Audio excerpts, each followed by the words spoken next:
Chattanooga's official NASCAR radio station. Fox News Talk 1240. I love NASCAR.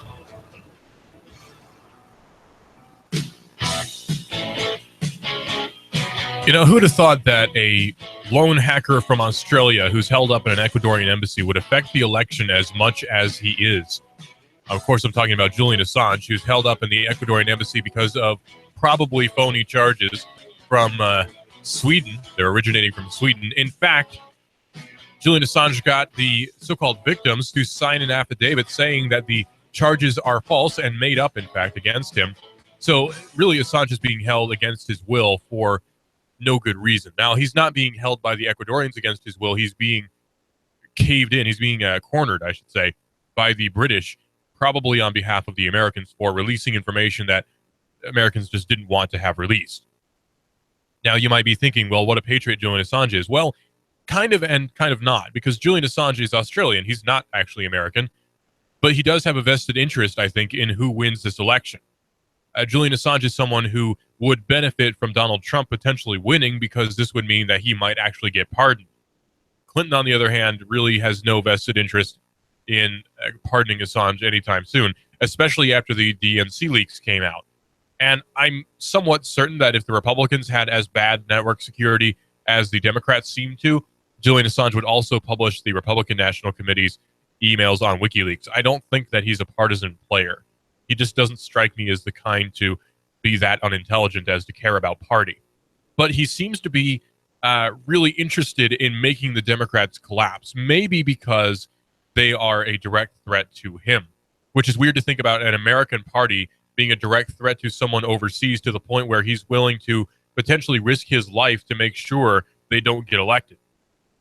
It's a weird thought, but that's what's happening now in 21st century politics. We have to worry about your emails getting released by some hacker from Australia. And it's really interesting when you think about how this is affecting the election in such an interesting way that it was brought up in the debate. You know, the leaks were brought up in the debate. How amazing is that? To the point where when the election happens in November, people are going to be thinking about Julian Assange when they're casting their ballot.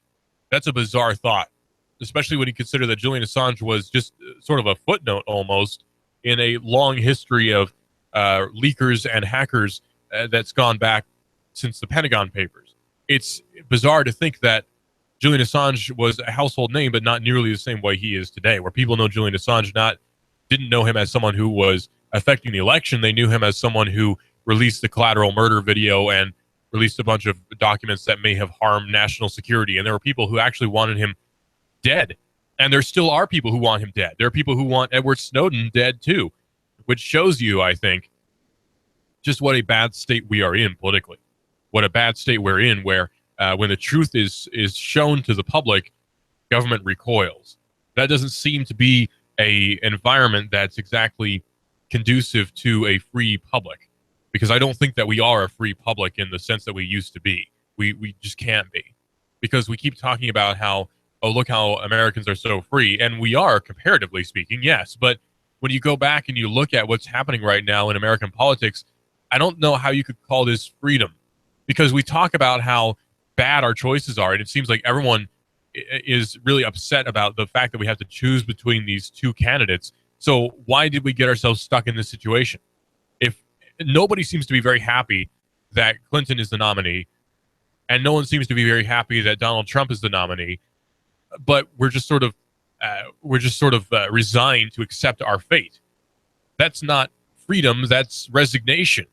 And that's what our country has come to, is just resignation that things are going to be the way they are and there's nothing we can do about it. I can tell you Jefferson's spinning in his grave right now. Now, that doesn't mean that Donald Trump is necessarily the worst choice for the Republicans, because I think Donald Trump is the best choice for the Republicans when you look at all the people who are running right now, or who were running, I should say, back when the Republican National Convention was still deciding a nominee.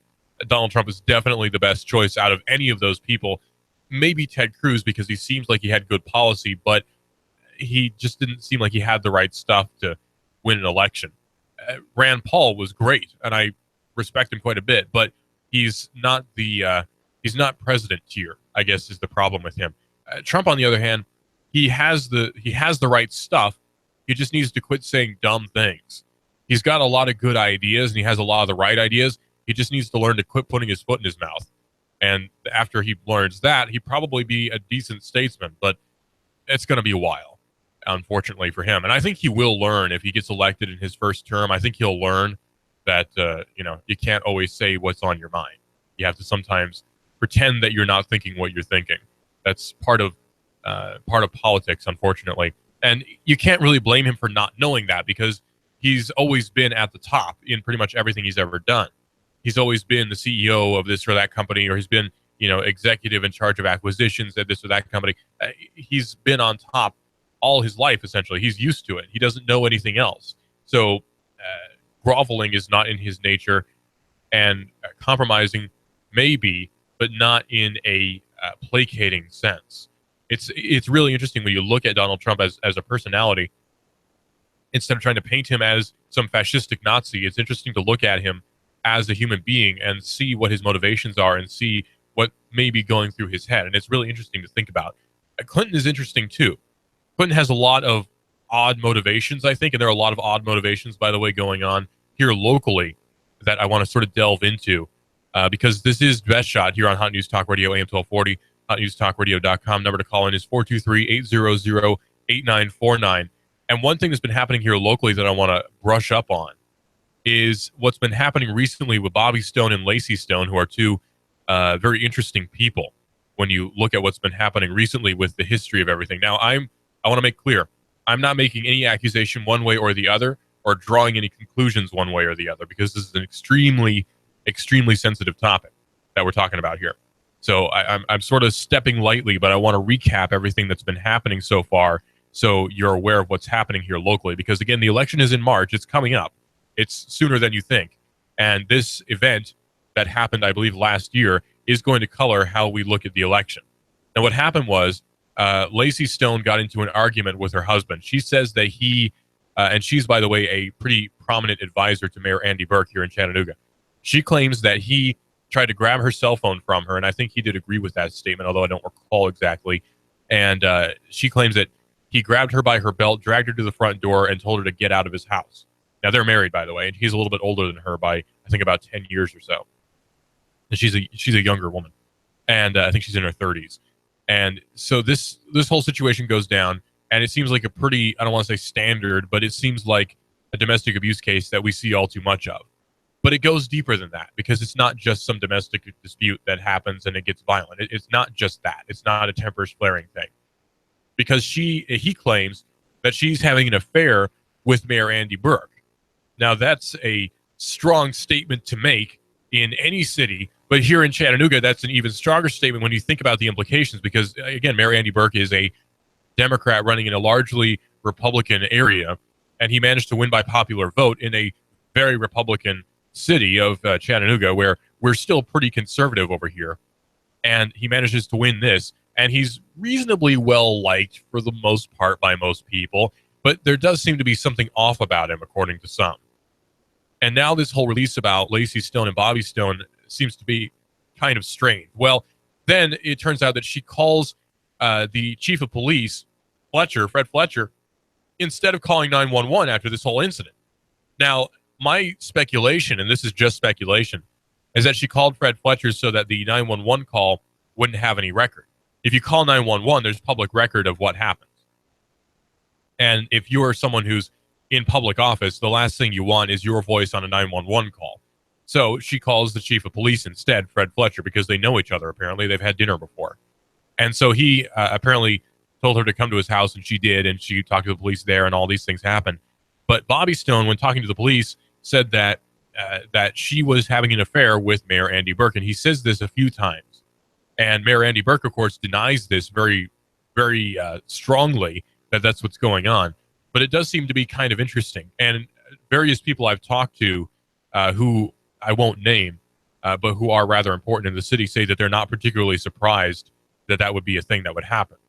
So it's all very interesting. It's all a extremely interesting situation that's happening in the upper echelons of Chattanooga city government. In fact, the very top echelon of Chattanooga city government.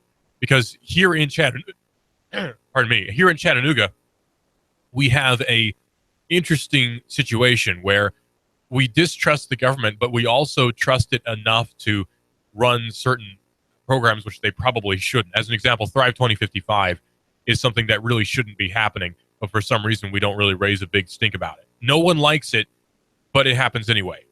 And with the bike lanes as an even bigger example and probably better example, nobody likes the bike lanes in Chattanooga except for one or two cyclists, but it's still happening anyway because nobody raises enough of a stink about it. Chattanooga is an interesting city that way, where really bad things will happen or really stupid decisions will be made, and no one really raises a stink about it. I've seen more protest about selling beer in theaters than I have about bike lanes downtown. That shows you how backwards some of our thinking is sometimes. And I'm not knocking Chattanoogans at all, though I'm not one. I'm actually from Ringgold. I will say I respect Chattanooga and the people who live there quite a lot. It's a great city. It's a great town, and I really enjoy my time here. Pretty much every time I come to downtown, especially, I have a great time. So it's a great city, and I recommend it to anyone who wants to move somewhere else from where they are. But it's interesting how we handle different things like this. It's interesting how we handle the whole idea of this big scandal that could potentially unfold, and we just sort of let it lie. And by the way, speaking of letting it lie, the charges were dropped against Bobby Stone today. It came out, and my speculation, again, this is only speculation. I don't know anything about the situation because I'm not connected to it directly. My speculation is that it's just a way to make it go away because too many people are talking about it all at the same time. Larry Groen, who's also running for mayor, mentioned the whole issue with Lacey Stone not too long ago and sort of reiterated the accusations against Mayor Andy Burke. And I think that made everybody sort of uncomfortable. Neil Pinkston and the defense attorney for Mr. Stone apparently agreed to drop the charges, and the judge dismissed the case. So it's odd. It's all very odd. And it needs to be dug into deeper than it has been. But unfortunately, no one seems to want to do that. No one seems to want to call Bobby Stone for an interview, as an example. Nobody seems to want to dig deeper into what happened exactly with her and Fred Fletcher. No one seems to want to look into it as deeply as they probably should. And if you question it, if you ask questions about it, they say that, you should just mind your own business. That doesn't seem to be the right attitude to have with city government or any government exactly. You should never just let things lie when it comes to governmental agencies because they will always, always, always cheat you. That's how they're structured. Don't ever let a government get away with anything or a government official get away with anything because they don't deserve it, for one, because they're sworn to serve you, not themselves, not their pocketbooks or their own self-interest. And you have to understand that when we're talking about politicians, say, oh, he's a good guy. Well, he might be. Mayor Andy Burke might be the nice guy ever, nicest guy on the planet. I don't know. Never met him. But he should be held accountable for every action he has while in public office. And just a mere dismissal with no explanation doesn't seem to be quite good enough.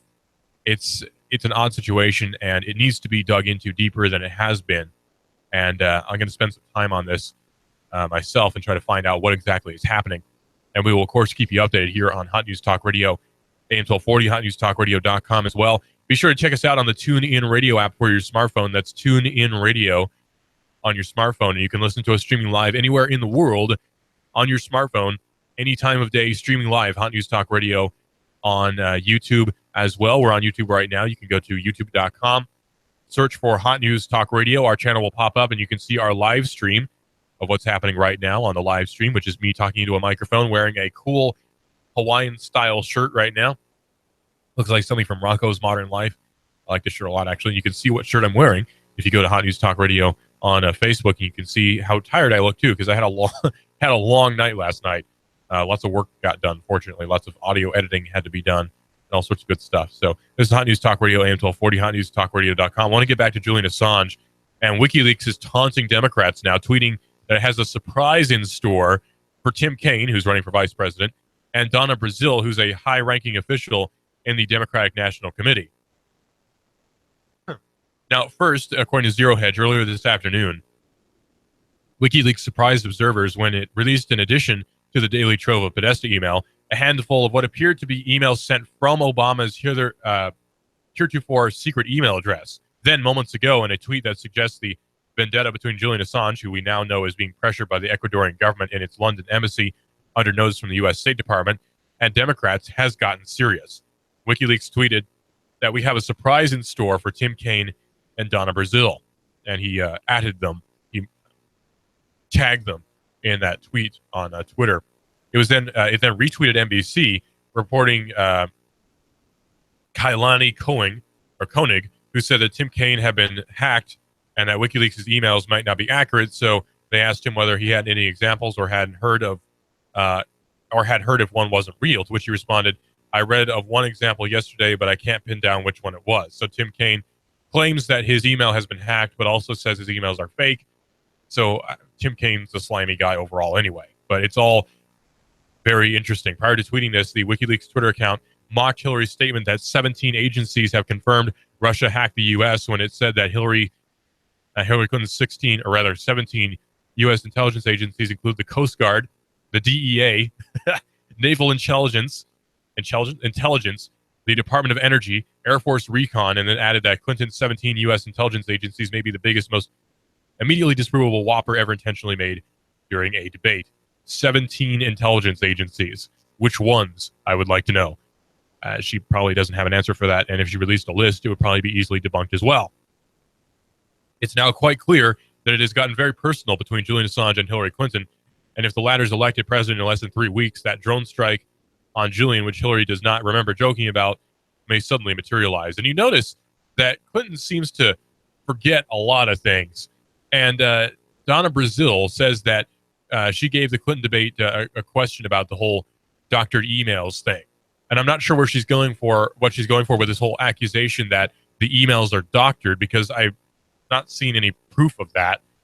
It seems to all add up, but they're sort of denying that. The Democrats are in full damage control mode right now, and it's really not working because they're too old school. They're easy to see through. I mean, half of the Democrats right now are really old people who don't understand even how emails work in the first place. So it's really easy to debunk them when they make seemingly smart statements that are very easily thrown out. And their claim that the Russians are responsible for the DNC hacks seems to be grasping at straws, to put it nicely. And that's just a way to deflect the ire of the American public. And it works pretty well sometimes. It works with people who are going to vote for Hillary anyway. They're just trying to find a way to justify to themselves that they should vote for Hillary. It's interesting. And a reminder, you don't have to vote for either Donald Trump or Hillary Clinton. You can vote for a third party, and there's no problem with that, because it's not a vote for either one if you vote for a third party. You can do that, and it's fine. You can vote for the Constitution Party. You can vote for the Libertarian Party. You can vote for the Green Party if you want to, the Pirate Party. Vote for whoever you want. It's up to you. Don't feel like you're stuck with this whole two-party system, because you don't have to be if you don't want to be. You know, people say you should vote your conscience. Well, why then would you choose between some of these two candidates? Why would you do that? You talk about how, I have to choose between Clinton or Trump. You don't necessarily, but it's all really weird. It's all a weird mentality that America's tricked itself into. It's a weird mentality that we've been tricked into thinking is real, that we have to choose between these two candidates when you really kind of don't. But yeah, it's American mentality about voting and about politics is inventive, but it's also very it's self-deluding, I think. And I was talking about this with Tex from Cowboy Up with Tex, who you may remember from a while ago. He and I were talking about this in private the other day, and I hope he doesn't mind if I share this, but we were talking about how, people are so deluded into voting for either candidate that they, especially with Clinton, they don't want to know the bad things about her. When I'm reading about a political candidate, I want to know the bad things first, because I want to know reasons, give me a reason to vote for you, not to not, if that makes any sense. I want you to justify yourself to me. I don't want myself to justify you to me, if that makes any sense. With Clinton, I can't justify voting for Clinton. It just doesn't work. She supports the killing of unborn children. I can't support that. She supports seemingly a war with Russia, which I can't support. She supports more bombing of Syria, which I can't support. She supports a continued a trade embargo potentially with Cuba, which I can't support. She supports a bunch of ridiculous trade agreements overseas that are made in secret, which obviously I can't support. So there's not really any area with Clinton that I really agree on. I think she's right on some points, but not for the right reasons. People talk about how Clinton has the right idea about an open border policy potentially, but she has them for the wrong reasons. Most politicians, when they do the right thing, they do it for exactly the wrong reason. For instance, there'll be a tax cut, and tax cuts are always good. but it'll be so that their friends can avoid paying taxes. And it's a good thing that they've cut the taxes, but it's always for a wrong reason. It's sort of a straight line with a crooked stick type deal. And that's what politicians always do. If there's anything good that ever comes out of a politician, it's probably by accident or they have the wrong motivation for doing it. That's just how politicians operate. That's why I don't trust them. And I have no reason to have any faith in the American political system whatsoever. And most people are losing faith in that American legal, or not legal justice, although there's reason to lose faith in that too. Most Americans are losing faith in the political system. And that is ultimately a good thing, because it leads to the tearing down of the current establishment which we have, which will lead, of course, to hopefully greener pastures. This is Best Shot here on Hot News Talk Radio, AM 1240, hotnewstalkradio.com. The answer is always local. It's not national. We're not going to find any hope in a presidential candidate. We may find hope, however, in perhaps a sheriff or an elected official here, or maybe even better, governing yourself. Now, that's a radical idea, isn't it? This is Best Shot here on Hot News Talk Radio, AM 1240, hotnewstalkradio.com.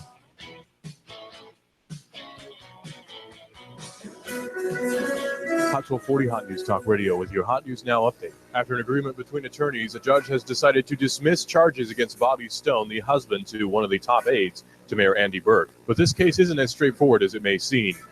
It all began when a fight broke out between Mr. Stone and his wife over a phone, and he accused her of having an affair. And that affair, he said, was with the mayor. He dragged her allegedly by the belt to the door and told her to get out. Instead of calling 911, Ms. Stone is said to have called Police Chief Fred Fletcher on his personal line. Mayor Andy Burke has denied the allegations of an affair. Maybe reality hasn't set in yet, but Christopher Padgett was all smiles in his mugshot after being captured, after they say he cut off his GPS monitoring device during his trial and ran away. He was tried in absentia and found guilty. He was captured Thursday night. And Oak Ridge National Labs, known for the Manhattan Project, is set to open up an office in the EPB building in Chattanooga. If it's going on the Tennessee Valley, it's going on Hot 1240, Hot News Talk Radio.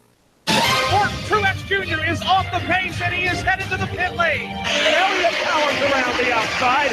Michael McDowell pops a right front tire. Here's Martin Truex to the bottom. Blaney blocks him off too. Meanwhile, Chase Elliott went 4 wide on the back straightaway. They're side by side for the lead. Hear it live on Chattanooga's official NASCAR radio station. Hot News Talk 1240. The voice of NASCAR.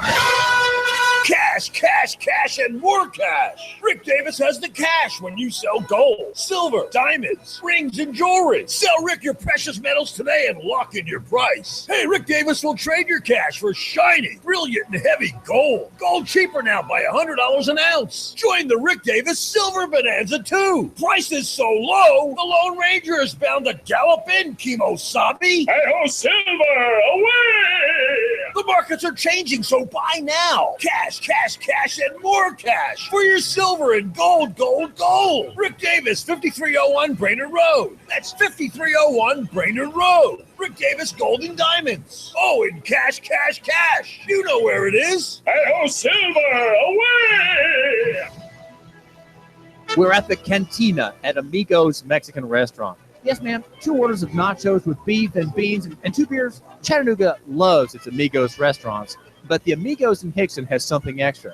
NCAA, the week's big game. How about a house wine? Really good. Big name beers. Just tell Maria what you want. And here at Amigos, margaritas are popular. And it's only $3 a day. If you come here on a game day, Saturday, a Natty Light is only $2.25. Here at Amigos, just during NCAA, Natty Light, $2.25. Amigos Mexican Restaurant in Hickson. The happy hour is 3 to 9 today and every day. I'd say the atmosphere is festive. Look at that huge TV. It's like being amid the fans under a bright sun, but without all the heat. Stay cool. Quench your thirst.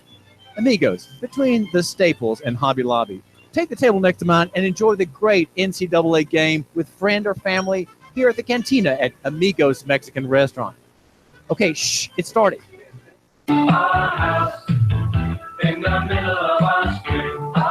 Hi, I'm Sabrina with Sabrina Realty Associates. Now is a great time to sell your home. In our area, inventory is at an all-time low, which translates into higher sales prices. Call us today at 423-499-7780 to set up a free consultation and discuss our unique and aggressive marketing programs. We will provide you with a free market analysis to determine the right value of your home. Call us today at 423-499-7780 or visit our website at sabrinarealty.com SebrineRealty.com.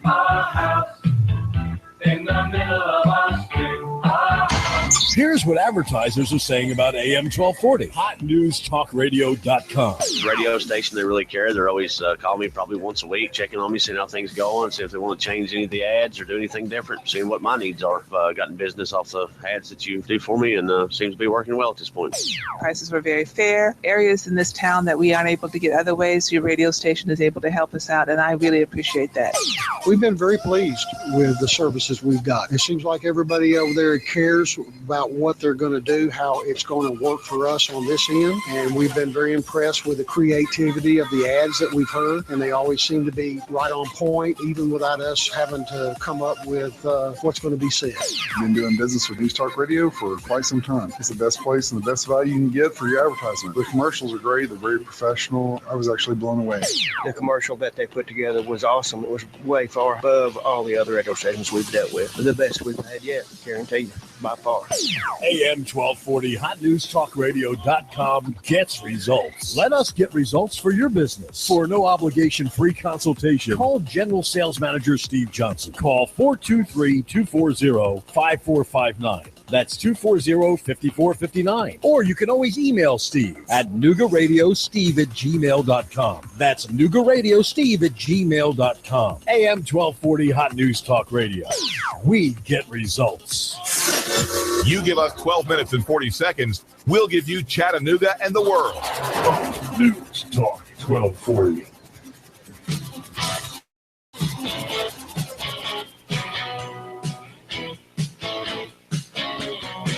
Full-on damage control. That's what's happening right now with the Democratic National Committee and probably with the U.S. government in general, which is a good thing for us because it means we get to sift through their lies. Woohoo. Journalists get to dig through all the, I can't say that, all the nonsense they've been spewing. And it's been a lot. There's been a lot of it. To the point where it's just blatant lies and misdirection. And now we got to sift through all of their lies and misdirection. Donna Brazile, who is a very high-ranking person in the Democratic Party right now, is in a bit of trouble. And I saw a video, and I was just watching it during the break here.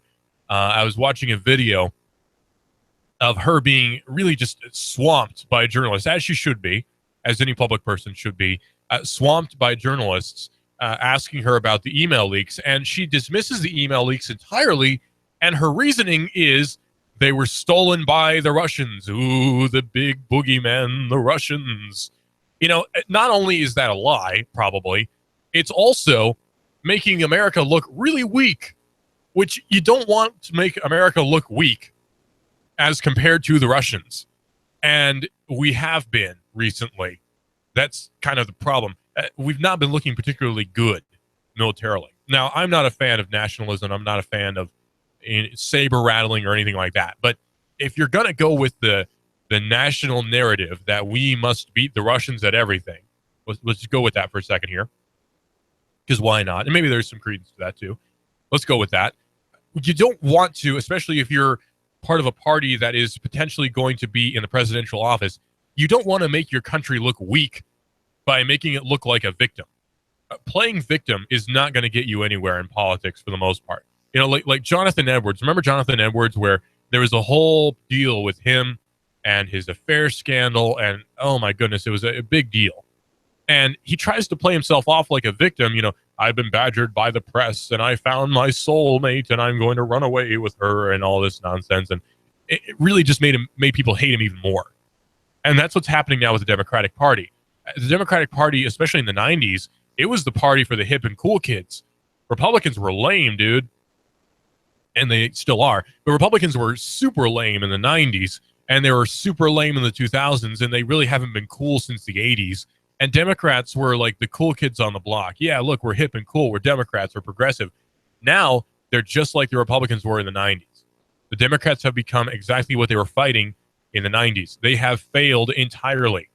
The Democrats have failed politically and socially, and so have the Republicans, and that's okay. Because there's zero reason to have any faith in either of these parties. You know, we keep thinking, oh, the Republicans will save us. Oh, the Democrats, we get them in. You know, maybe we can fix things. It's not the parties. The parties aren't going to do jack because you know what? The parties are out there for themselves. Think about it. What motivation does any party player have to actually benefit the people aside from personal convictions? You'll find a rare person who actually has personal convictions. That's very rare in office, let me tell you. People who care about these parties, people in the parties, they're there for the furtherance of the party. They're there for more donations. They're there for more ties. They're there for networking. It's like a private club. It's like a fraternity. You don't join a fraternity because you care about what the fraternity stands for. You join a fraternity because you care about networking. You care about meeting somewhat like-minded people. That's what the parties are about. It's not about making America better or great again, perhaps. It's about networking and being more powerful and furthering yourself and the nation be damned. That's what it's about. And we can pretend all day, well, the Republicans care about us. And maybe they do on a local level, but that's just by accident. Maybe they do on a local level. But on a national level, it's completely broken. We can pretend all day, oh, the Democrats and the Republicans, the opposed parties, they're almost exactly the same, except for a few very minute details. The Republicans are different on gun control than the Democrats are, although not by much, because you keep seeing common sense gun control being pushed from both parties. We need common sense gun control, but there's never a consensus on what common sense is. So I guess it's not very well common sense, is it? If there's not a common consensus, it's probably not common sense. The sky is blue is common sense. We should ban assault rifles is not common sense because it's not something that we have all agreed upon as a good thing or as beneficial to society because it's a contentious issue. It's not common sense. Calling it common sense using marketing buzzwords is not going to make your plan any better. And that's the big problem, though, with the Republicans and the Democrats, especially these days. They have failed entirely in marketing to the millennials. They've abandoned them. They've ridiculed them. They've made them look silly. They've made them look like they're do-nothings when in actuality they're not. They work longer hours than previous generations have. They work longer hours for less pay, I'll add, than further generations have back. They're overall basically on par with Generation X, and it makes no sense whatsoever to constantly ridicule the young people who are going to be voting later on. Wait 10 years, and these people will be the ones you're trying to pander to. The ones you're making fun of right now are the ones who you're going to try to pander to in 10 years. Probably a bad move on their part. So young people are already disenfranchised with American politics anyway because it's a waste of time. We kind of figured that one out. American politics are a waste of time. Neither of the candidates are very popular with millennials, and neither of the candidates are particularly popular with non-millennials either. So obviously the American political system has failed. We keep talking about how American democracy and American republicanism is the best way to do things, but it's not because it's broken. Now, if you want to go back to the Constitution and how things were meant to be run, that does work. That actually operates very well. But when you break the law and break the system like people have done over the course of 250 years or so, then things get worse, which is what happened today. It's like the old saying was, and I read this a little while ago. I think it was on Facebook, actually, I'm ashamed to say. Voting for the lesser of two evils is what got us to where we are today. And that's true. I mean, look at FDR. Oh, FDR is the lesser of two evils. We get FDR in. And look what happened. Social Security, the end of World War II was not in his hands because he died before that could happen. But you had the recovery from the Great Depression with, a war with Europe. That's a great idea. And then you had, never minding the political or social context with that. It seems like kind of a bad idea to leap into a war with Japan in a situation where we were at that time and then use that as a method for recovery. It's just artificially inflating the economy by dumping contractor jobs on private businesses. That's not actually helping the economy. That's just recycling the money back into the economy. It doesn't work that way, but good luck telling statists that. They don't get it. They figure, well, we can print out as much money as we want. Who cares? Think about this, though. If the American government, and it does, prints out as much money as it wants, why do we need to pay taxes? Why don't they just print out as much money as they want and use that money then to pay for the programs which they want? Now, you can argue about inflation, yeah, but why not just, not print out that much money? just not print out so much money that you have to worry about that kind of thing. Well, the truth of the matter is, paper money, there doesn't exist enough paper money to pay for all the things that we pay for. There doesn't exist that much paper money. That's the interesting thing, because it's as easy as adding a zero to an integer on a computer to add more money into the system. It actually is that simple.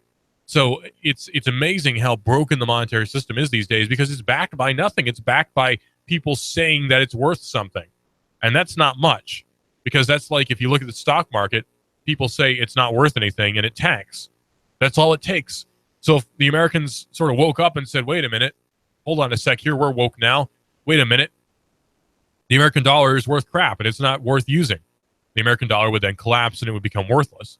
But it's because people continue to believe that it's worth something, they continue to use it in exchange for goods, that it has some modicum of value, which is actually not very high at all. That's the other problem with the American dollar. It has next to no buying power. It's terrible when it comes to buying power. And it's unfortunately right now the best currency for buying things for the most part, but it still has really bad buying power. It's amazing how bad our currency is. And it's not just our currency, it's every fiat currency in the world. So it's every currency in the world. Every currency in the world right now is on a collision course with disaster. But we'll ignore that because we have to continually have faith in the system. Everyone talks about having faith in the system, but no one tells you why you should have it. The American political system, you have to have faith in the American political system. Why? They never give a good reason. It's just because if you don't, then things will be bad. If you don't, there will be chaos and anarchy. Well, maybe that would be preferable to what we have today. We already have chaos and anarchy when you think about it. I mean, we do have chaos and anarchy because the people at the top, they're not ruled by anybody. They're not ruled by us, that's for sure. Now think about it. Anarchy means lack of rulers. It's Latin, an, meaning without. Archy is a ruler. So like a monarchy is one ruler. Monarchy. A polyarchy, I think, is more than one ruler. There's despotism. There's all sorts of other things. But a anarchy is without a ruler. So without a king, essentially. So without rule, which the politicians don't have, you have anarchy. So the politicians are actually very much anarchists. They don't believe in following the law of anybody because they constantly break it and get away with it. Look at what Clinton just did. She broke the law and got away with it. Look at what pretty much every politician ever has done. Broken the law and gone away with it. They're anarchists. It's actually amazing when you think about it. They are anarchists in the public office because they don't believe in following the law and they don't have a ruler. Who's their ruler? Name him. I don't know who he is. Who tells a senator what to do? Well, the vice president, I suppose, but who tells him what to do? Well, the president, I suppose, but who tells him what to do? Well, the people. He doesn't listen to them, so no one tells him what to do. The president's an anarchist? Senators and congressmen are anarchists? Bizarre, isn't it? And then they'll come out with some statement. You know, if I was important enough that a senator or congressman had to make some statement in response to me, he'd say, well, we are under the rule of the people because the people have voted us in, and so we are subservient to the people. But they're not. They should be, and technically they are, but they're not. In attitude, they certainly aren't. If the majority of, say, Georgians wanted something done, that doesn't mean that it's going to happen in Georgia. Look at the whole controversy over the bathroom thing, with the transsexual bathroom thing, where the majority of Georgians didn't like the decision that Nathan Deal made. Governor Nathan Deal decided to veto a bill which would have not allowed transsexuals to go into the bathroom of their assumed gender. By that I mean their presumed sex. Say that I'm a male, and tomorrow I say that I'm a female. If this law were passed in Georgia, I couldn't just go into the female bathroom because I'm female presenting or whatever the current, postmodern terminology is. And we'll just assume that this postmodern thought is going to continue for the next 200 years, even though it's not. It's ridiculous, the hubris that so many of these people have, where we're going to ignore conventional thought and conventional morals and make up our own and expect it's going to continue for the next 200, 300 years. It's not. And it's ridiculous to think that it will. But they have this hubris. The liberals especially have this amazing hubris where they believe that what they are doing is right. What they're doing is right for everybody. It's crazy to me. They are actually rather nuts. And we kind of knew that. But when you put it into thought, it blows the mind sometimes just to how full of pomp these politicians are.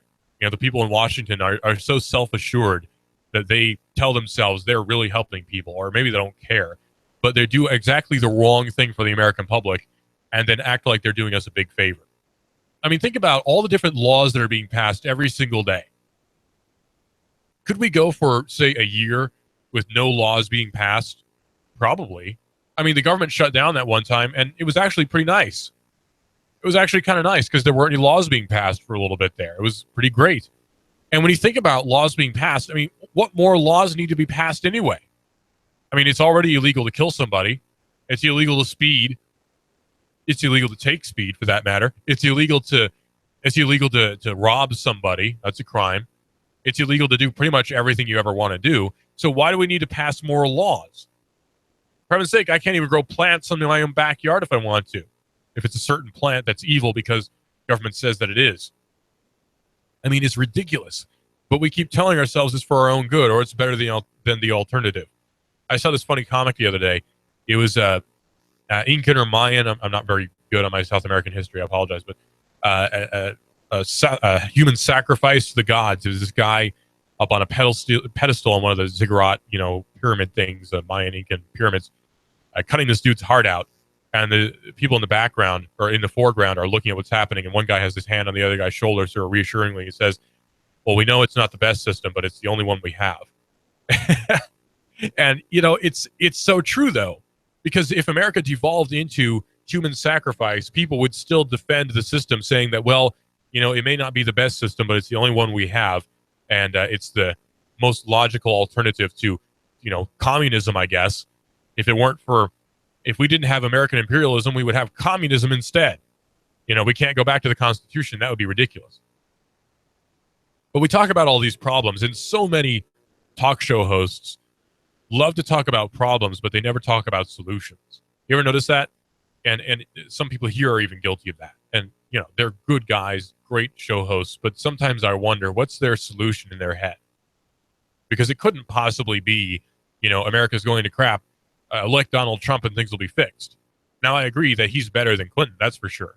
But do I think electing him is going to fix every single problem ever? Well, no.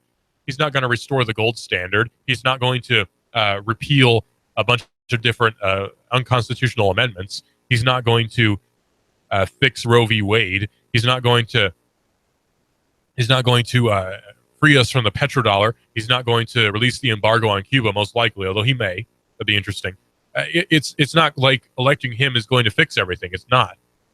So what's the solution? Well, the solution is a lot simpler than you might think. It's actually so simple it's almost ridiculous. But the solution is to quit caring, for the most part, about national politics and care a lot more about local politics. Because for the most part, I think this election would affect normal people. But think about, Al Gore v. George Bush. I don't think it really would have mattered who got elected, because we're on a curve. We're on a path. We're on a predetermined glide. You're on a glide. You can't really alter your course all that much. You're going to go down no matter what. And that's where we are right now. And think of America as as a glider that's up, maybe 1,000 feet in the air, and it's gliding down. And while it's gliding down, you have a choice. You can veer to the left or you can veer to the right. It doesn't really matter which way you veer. You're still going to crash at some point.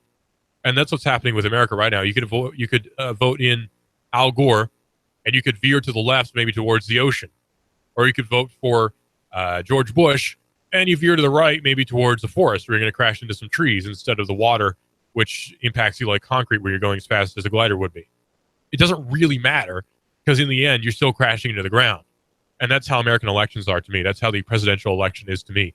But local elections are a little bit different, because the next mayor really will change the face of the city. The mayor is the face of the city for the most part. Mayor Andy Burke has made decisions that are controversial, that's for sure. He's made decisions that are uncontroversial, that's for sure. We've had mayors who we despised and tried to get rid of, and we had mayors who we liked and erect statues for. You don't have that so much for presidents, but with mayors, they actually do kind of matter, because a mayor can affect you locally, and you can actually, talk to your mayor at some point. There are town hall meetings, there are city council meetings where you can talk to the people who are supposedly serving you. You can't do that with Congress. If you try to sit in on a congressional session, they'll kick you out. It doesn't work that way. But if you sit in on a city council meeting, you can do that. It's okay. You can do that with a county commission meeting. You can do that with different meetings with the mayor even. You can sit in on them. Good luck doing that on a national level. The local level is the ultimate solution, I do believe. Because when there is a national collapse, you can't look to the national system for solutions. Because their solutions obviously don't work. They're temporary. Look at what's happening right now with the real estate market, where real estate's doing pretty well, actually, but it probably won't be here soon. It's interesting. We talk about how the price of oil is so high, but it's lower than it needs to be. But there are a lot of different factors involved, and one of those factors changes, things can go whack. You can't trust national systems because they're unstable. You can't trust Wall Street because it's probably the most unstable thing ever. It's like gambling. You're basically gambling with your money, hoping things go your way. But with local economy, you have a much more personal connection. I've used this analogy before. If you invest, say, a bit of money into Bank of America, you can't just go and talk to the owner or the CEO of Bank of America. He'll kick you out. But if you invest a little bit of money in a local business here, you can go in and probably talk to the owner and have a sit-down conversation, maybe have coffee. He's not going to kick you out. We're local people here. We have local ideas. We have local solutions.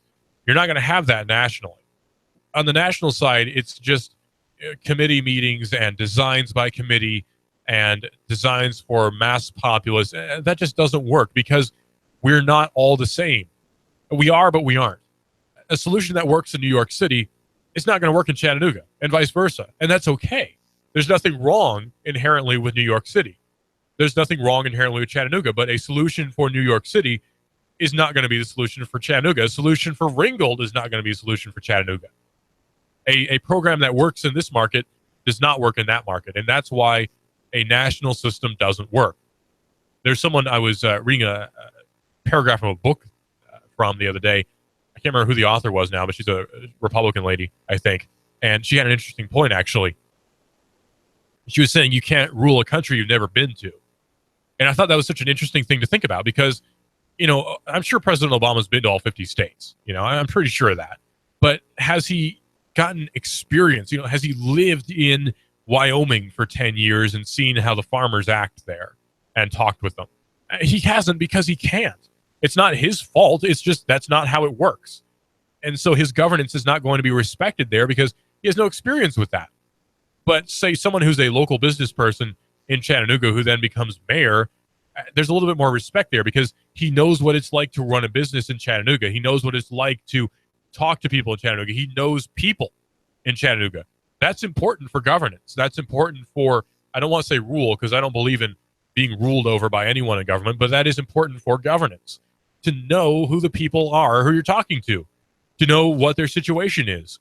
You wouldn't want to elect someone from Kansas for mayor in Chattanooga. It wouldn't work because his solutions wouldn't work here. He doesn't know the people here. He doesn't know the systems here. You would want to elect a Chattanoogan, though. That just makes sense because he has experience. The same goes for the other way, too. I'm not knocking any other state or any other city, but here in Chattanooga, we have so many benefits, man. I mean, it's crazy. There's so many benefits that we take for granted. I mean, how many cities have one of the largest and most beautiful walking bridges ever that you can just walk across every day and not even think about it? We have that here. How many cities have one of the best world-class aquariums right in our downtown area? We have that in Chattanooga. We have amazing theaters. You have both the Tivoli and the Majestic 12, great theaters, amazing venues, good live music, good local bands.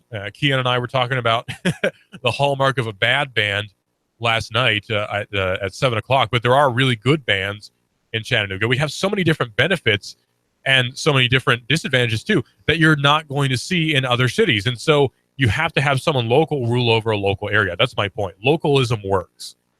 Nationalism tends to not.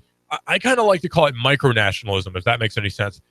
I think of it as more of a micronationalism because you do value Chattanooga above other places. So it is sort of a micronationalism, but you're not so attached to it that you value it above yourself. So it's localism. It's not nationalism. It's not belief in a nation. It's belief in a local area. It's geographic, yeah, but it's belief in a local area. And it's very important to have, to root for your local sports team. So support your local fire department, as they say. It's very important stuff. I hope that offers a solution to you. Support local politics, support local people, but don't bother with the national stuff because it's probably a distraction and probably a waste of your time for the most part.